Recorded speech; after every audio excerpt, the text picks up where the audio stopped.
Leamos los versículos 27 hasta el 30 de este capítulo 10 de Juan.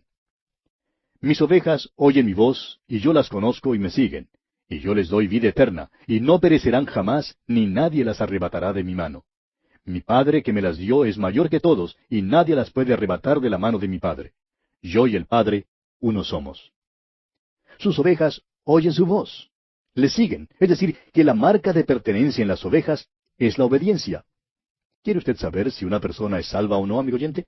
Entonces, fíjese cómo es su relación con Cristo y si le está obedeciendo. Recuerde usted que el sacerdote en el Antiguo Testamento tenía que tener puesta la sangre sobre el lóbulo de su oreja derecha. Cuando era consagrado, la sangre era puesta sobre el lóbulo de la oreja derecha. El Espíritu de Dios tenía que abrir su oído porque, como dice el apóstol Pablo en su primera carta a los Corintios, capítulo 2, versículo 9, cosas que ojo no vio, ni oído oyó, ni han subido en corazón de hombre, son las que Dios ha preparado para los que le aman. Dios tiene que revelárnoslas por su Espíritu. Nosotros también tenemos que tener puesta la sangre sobre el lóbulo de la oreja derecha. En Proverbios 20:12 leemos, el oído que oye y el ojo que ve, ambas cosas igualmente ha hecho Jehová. El Señor dice aquí en el versículo 27, y yo las conozco. Y me alegro de que alguien me conozca. A veces, amigo oyente, me entienden mal y tengo que explicarme. Pero nunca me es necesario explicarme con Jesús, porque Él siempre me comprende, me conoce. Luego dice, y me siguen. Creemos en la seguridad eterna del creyente y en la inseguridad de los que profesan ser creyentes, pero que no lo son. Y me siguen, dice el Señor. Y así de simple es. Si el pastor llamara por la mañana y comenzara a caminar por la colina hacia arriba, y si de unas 500 ovejas en el redil 100 salieran y le siguieran, tendríamos que llegar a la conclusión de que esas 100 ovejas eran sus ovejas. Y también llegaríamos a la conclusión de que las otras 400 no eran sus ovejas. El Señor dice luego, y yo les doy vida eterna, y no perecerán jamás. Amigo oyente, cuando Él les da vida eterna, eso quiere decir que no la pueden ganar ni pueden trabajar para obtenerla. Es gratuita, es vida eterna, es para siempre. No podrían ser sus ovejas si la vida no durara para siempre. Las ovejas pueden hallarse en peligro, pero el pastor proveerá. Pueden estar esparcidas, pero Él las juntará de nuevo. Nunca perecerán. Ahora, ¿pueden descarriarse? Sí, pueden descarriarse, pero ¿perecerán? No. Las ovejas pueden meterse en el chiquero, pero nunca ha habido oveja que se quede en el chiquero. Las ovejas y los cerdos no viven juntos, amigo oyente. La oveja siempre es oveja. Nadie la arrebatará de la mano del Salvador. Ningún enemigo, ningún hombre, ningún ser creado puede arrebatarlas de su mano. Y esto, amigo oyente, es maravilloso. Cierta vez alguien argumentaba que uno mismo puede saltar y salir de su mano porque somos libres agentes morales. Pero escuche usted el pasaje. Realmente dice, ningún ser creado las arrebatará de mi mano. Él es el pastor, Él es Dios. Si usted cree que puede saltar para salirse, el Padre cierra las manos y usted no puede salir. Hermano que me escucha, Dios le tiene a usted en su mano y no puede salir de ella. Ambas manos son las manos de la deidad. Ningún ser creado puede arrebatar las ovejas de su mano. Hace muchos años, un ranchero en el estado de Texas, en Estados Unidos, contaba acerca de sus ovejas y decía que tenía 2,000 ovejas y que era necesario que alguien las vigilara todo el tiempo. Si 2 ovejitas pasaban al otro lado de una colina y se alejaban del rebaño, se perdían porque no pueden encontrar su camino de regreso al rebaño por sí mismas. La única manera en que pueden estar seguras es que el pastor esté allí con ellas. Si un lobo se acercaba para comerse una de ellas, uno creería que la oveja sería lo suficientemente inteligente como para decirse, bueno, se comió a mi hermanito, pues lo mejor es que vuelva para juntarme con el resto del rebaño. Pero ella no sabe a dónde ir. Todo lo que hace es balar y dar vueltas, y por fin sirve de postre al lobo. Una oveja de por sí es torpe. No tiene ninguna manera de defenderse. No puede huir del peligro. Si una oveja está segura, no es porque es viva ni inteligente, sino porque tiene un buen pastor. Amigo oyente, permítanos decirle que Jesús nos da vida eterna y nunca pereceremos. Alguien podrá acusarnos de jactancia, pero no, amigo oyente, no nos estamos jactando. Estamos jactándonos de nuestro pastor. Tenemos un pastor maravilloso. Él no perderá ninguna de sus ovejas. Si comienza con 100, no terminará con 99. Si una se pierde, irá a buscarla. Ninguna perecerá. Luego dice que Él y el Padre son uno. Y aquí alega ser Dios otra vez. Leamos los versículos siguientes, versículos 31 al 33 de este capítulo 10 de Juan. Entonces los judíos volvieron a tomar piedras para apedrearle. Jesús les respondió, muchas buenas obras os he mostrado de mi Padre. ¿Por cuál de ellas me apedreáis? Le respondieron los judíos diciendo, por buena obra no te apedreamos, sino por la blasfemia, porque tú, siendo hombre, te haces Dios. Hay una cosa que es segura. En aquel entonces, aquellos que le oyeron comprendieron muy bien que se hizo igual a Dios. Tenía sus credenciales. No había ninguna manera para negar los milagros. Sanó a miles de enfermos y no se podía negar la evidencia. Ahora le acusan de blasfemia, le acusan de llamarse Dios. ¿Y sabe usted, amigo oyente, que eso es exactamente lo que hacía? Continuemos ahora con los versículos 34 al 38. Jesús les respondió, ¿no está escrito en vuestra ley, y yo dije, dioses sois? Si llamó dioses a aquellos a quienes vino la palabra de Dios, y la Escritura no puede ser quebrantada, al que el Padre santificó y envió al mundo, vosotros decís, tú blasfemas, porque dije, Hijo de Dios soy.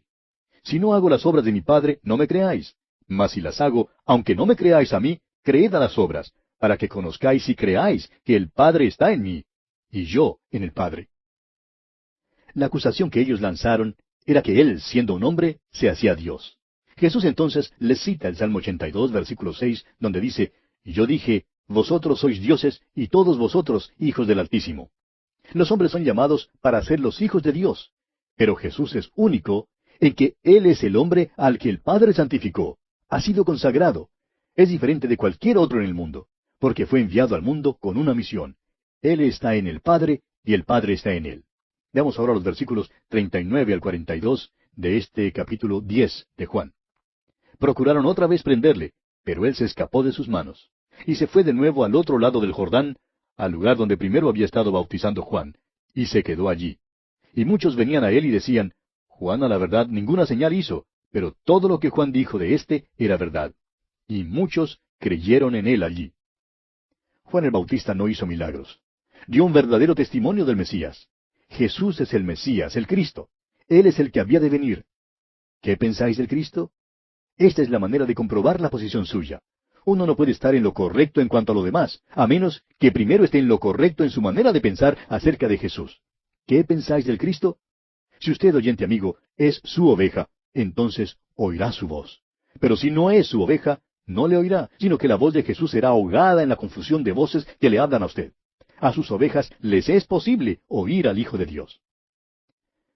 Y bien, así concluimos nuestro estudio del capítulo 10 del Evangelio según San Juan.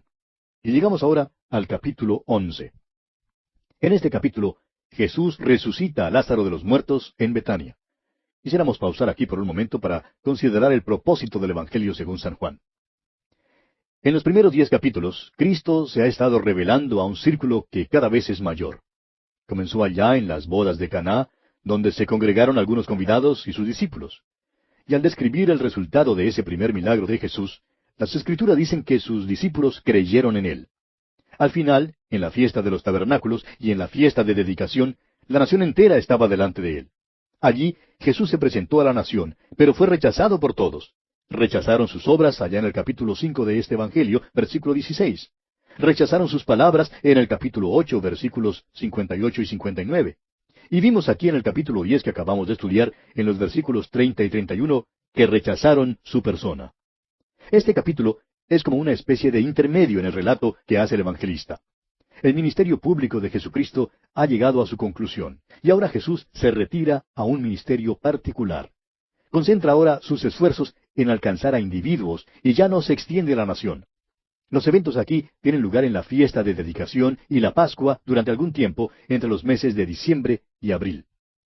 Para nosotros, el estudio del Evangelio de Juan es como subir a un monte y cada capítulo nos eleva un poquito más que el anterior.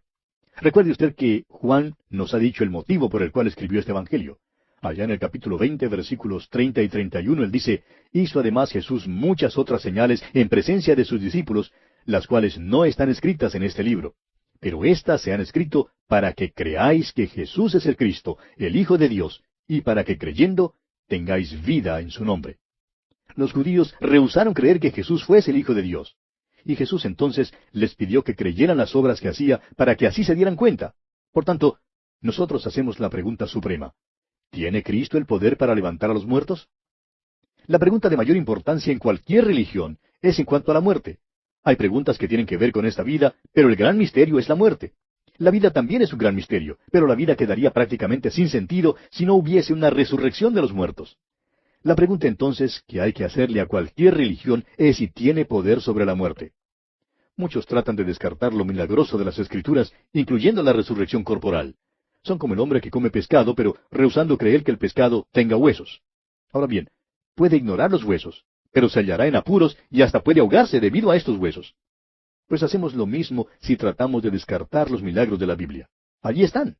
Hay personas que dicen que quieren una religión que esté involucrada con lo presente y no una que esté preocupada solo en lo futuro. Creen que la esperanza de la resurrección es solamente para el más allá. Pero no, amigo oyente, es para ahora mismo. Es una esperanza práctica y no teórica. Cristo nos ofrece muchos beneficios ahora mismo, pero el más grande de todos los beneficios es la vida eterna. Es pues muy práctico hacer la pregunta, ¿resucitarán los muertos? La vida aquí es tan corta. Cualquiera que haya perdido un ser amado sabe que la esperanza de la resurrección es algo muy práctico. Amigo oyente, si usted no tiene esta esperanza al pararse al lado de la tumba, es seguro que estará abrumado por la melancolía y la tristeza. Nos hemos dado cuenta que las sectas falsas y las religiones del día hacen toda clase de alardes, reclamos y pretensiones en cuanto a lo que ofrecen a sus adeptos, pero no hay ninguna de ellas que se ocupe en levantar a los muertos. Hay algunas sectas que han alegado que les es posible levantar a los muertos, pero nunca están dispuestos a exhibir el cuerpo, el corpus delicti. Cuando Jesús sanó a los enfermos, era el cuerpo que quedaba sanado. Cuando Jesús levantó a los muertos, fue el cuerpo el que fue levantado. Muchas religiones prometen mucho para el presente, pero nada para el futuro. Es como el darle un sonajero a un bebé para que juegue con él en esta vida. O es como el llevar a alguien en avión con un piloto novato que sabe cómo despegar y volar, pero que todavía no ha aprendido lo más difícil, cómo aterrizar. Amigo oyente, la gran esperanza de la fe cristiana es la resurrección de los muertos. Los evangelios nos cuentan de 3 incidentes en los cuales Jesús resucitó a los muertos. Primero, tenemos el caso de la niña de 12 años que acababa de morir. Este relato lo podemos encontrar en el Evangelio según San Mateo, capítulo 9, versículos 18 al 26. En Marcos, capítulo 5, versos 22 al 43. Y en el Evangelio de Lucas, capítulo 8, versículos 41 al 56. Tenemos luego el caso del joven, camino al sepulcro, que se relata en Lucas, capítulo 7, versículos 11 al 15. Y entonces, en tercer lugar, encontramos el caso de Lázaro, un hombre ya mayor, quien había estado muerto por 4 días y había sido sepultado. Y este lo encontramos aquí en el capítulo 11 de Juan, versículos 1 al 46. Notará usted que no hay ninguna separación, ninguna brecha entre generaciones. De toda edad, todos son levantados de la muerte por el poder de Jesucristo. Además, la Biblia declara que los apóstoles Pablo y Pedro levantaron a muchos muertos, y decimos un aleluya a eso. Permítanos ser más específicos aquí y declarar que mientras es verdad que estos fueron levantados de los muertos, esta no es la resurrección en el más amplio sentido de la palabra. Lo que ocurrió entonces fue más bien una restauración a la vida, pero la resurrección misma es un evento venidero que aún no se ha cumplido. El apóstol Pablo confirma esto en su primera carta a los Corintios, capítulo 15, versículos 42 al 44, donde leemos, «Se siembra en corrupción, resucitará en incorrupción. Se siembra en deshonra, resucitará en gloria. Se siembra en debilidad, resucitará en poder. Se siembra cuerpo animal, resucitará cuerpo espiritual». Estos fueron levantados de los muertos, pero a ninguno de ellos se les dio un cuerpo glorificado. Todos tuvieron que enfrentar una vez más la muerte. Cristo es las primicias, es decir, el primero de aquellos que duermen. La resurrección de Él es la única verdadera resurrección. Una vez más, el apóstol Pablo en su primera carta a los Corintios, capítulo 15, versículo 23, nos dice, «Cristo las primicias, luego los que son de Cristo en su venida». Nuestro Señor utilizó una variedad de métodos para hacer sus milagros de sanidad, pero su método de levantar a los muertos siempre fue el mismo, hablarles. Les llamó y les habló como si le oyeran. Ahora, ¿sabe usted por qué hizo eso? Porque le oían, amigo oyente. Creemos que cuando Él vuelva con la voz de mando, con la voz de arcángel y trompeta de Dios, todos oiremos nuestros nombres porque nos llamará de los muertos. No nos queda ya mucho tiempo en este programa, pero comencemos leyendo los primeros 2 versículos de este capítulo 11. Estaba entonces enfermo uno llamado Lázaro de Betania, la aldea de María y de Marta su hermana. María, cuyo hermano Lázaro estaba enfermo, fue la que ungió al Señor con perfume y le enjugó los pies con sus cabellos. Es la aldea de María. Esto fue escrito alrededor del año 90 después de Cristo, y en aquel entonces todos sabían acerca de María, la que había ungido los pies de Jesús con nardo puro. La fragancia de aquel perfume todavía hay en el mundo. Jesús dijo que lo que ella hizo sería recordado donde quiera que fuera predicado el Evangelio. Opinamos que hay muchos humildes que están quebrando sus vasos de alabastro de perfume de nardo puro y que tendrán más reconocimiento allá en el cielo que las cosas que reciben tanta publicidad acá en la tierra. Dios, amigo oyente, mira las cosas desde un punto de vista diferente al nuestro, y Él es el que ha de juzgar todas las cosas. Estos versículos, pues, establecen que estamos en la casa de Marta. Antes, nuestro Señor Jesucristo ya había visitado allí. Quizás usted recuerda que en una de estas visitas, Marta se había afanado y se había turbado con muchas cosas para tratar de servir al Señor. Y Jesús le había dicho que el sentarse a sus pies para aprender de Él era mucho mejor que el afanarse y turbarse con el servicio. Podríamos decir que esta era la aldea de María, pero que la casa era de Marta. Hay diferentes dones. Algunas mujeres tienen un maravilloso don en cuanto al hogar. Y hay quienes hablan hoy en día en cuanto a la liberación de las mujeres. Francamente, no conocemos a nadie que sea el mayor cacique en la casa que la esposa o la madre. Fíjese usted, le saca a usted de la cocina, no le permite abrir la nevera, le manda quitarse de la silla cuando quiere pasar con el aspirador, mantiene el mando sobre la cocina y el hogar. Este es el llamamiento de muchas mujeres cristianas. Hay muchas otras también que tienen como su don un ministerio fuera del hogar. Enseñan las clases bíblicas, las clases para niños y trabajan en la iglesia.